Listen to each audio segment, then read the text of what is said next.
SIDS are calling for OTEC.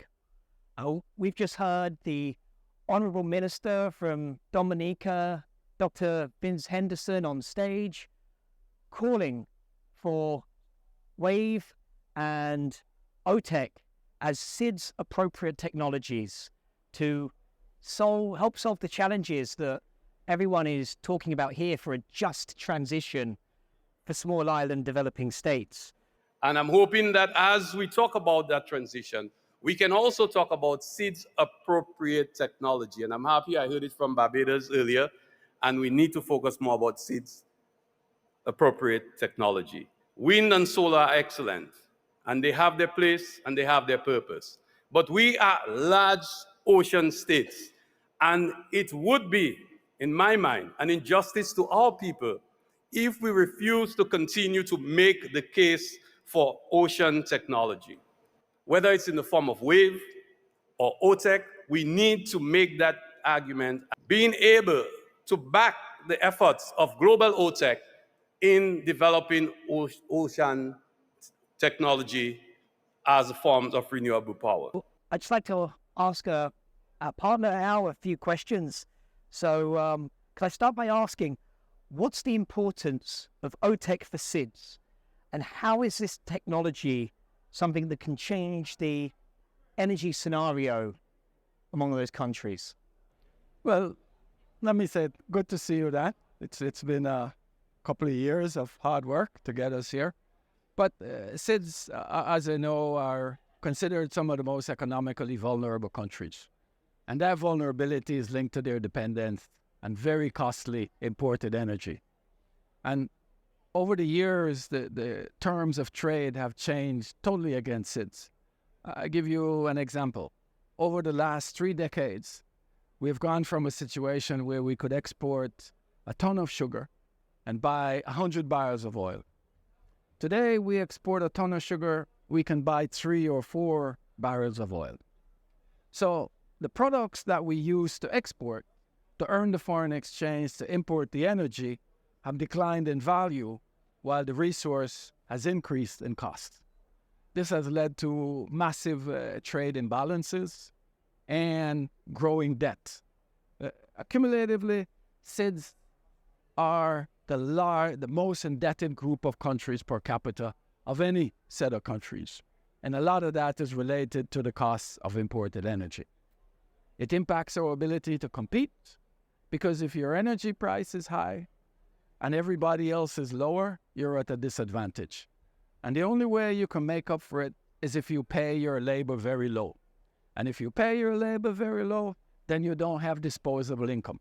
And if you don't have disposable income, your economy cannot grow.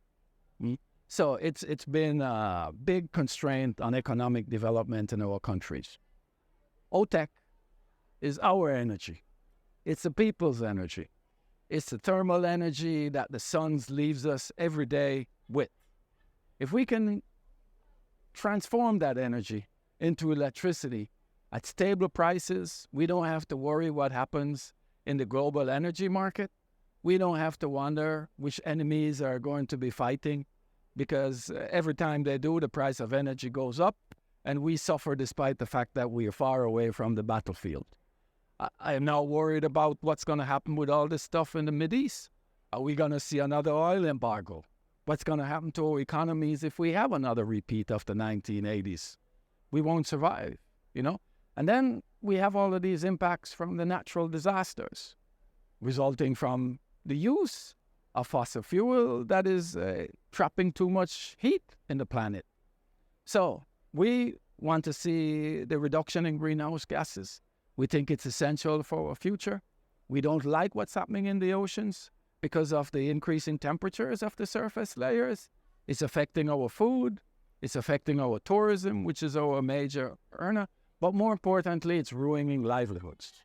So for us, renewable energy from an inexhaustible source like the ocean is what we need. And that's why we're advocating.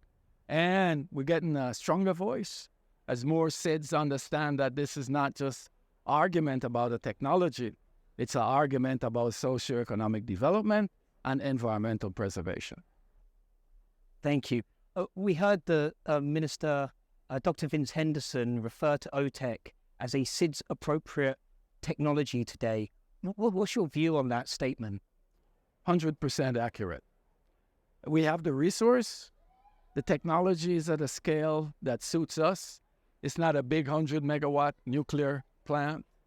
It doesn't require us to take hundreds of acres of our land to put PV panels and windmills.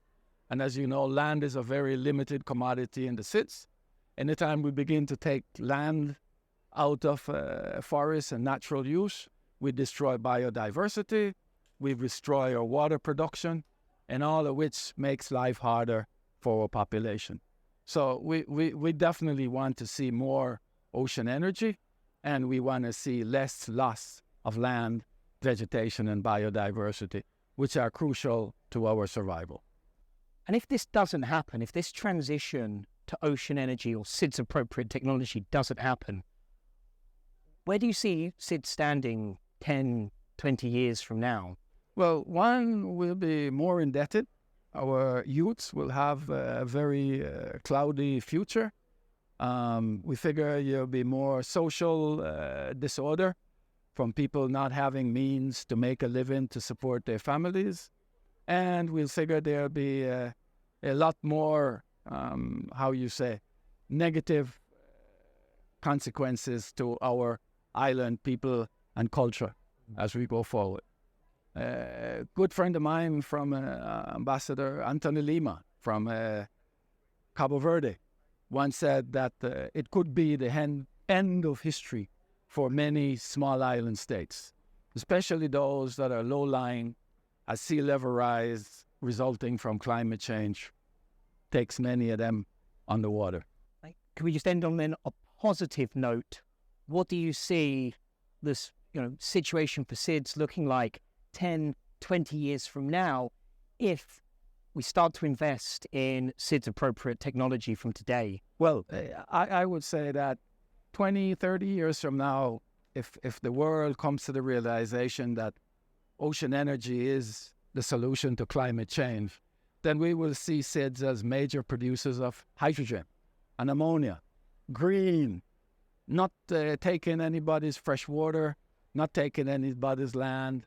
So SIDS would have solved their energy problem, would have helped the world to find a new source of energy that will eventually be the way we counter climate change. So I see us going from least on the totem pole to much higher on the totem pole and playing a major role in the preservation of our planet. Let's do it together, brother. I'm with you, man. Take care. It's my day for hugging, so. Yeah.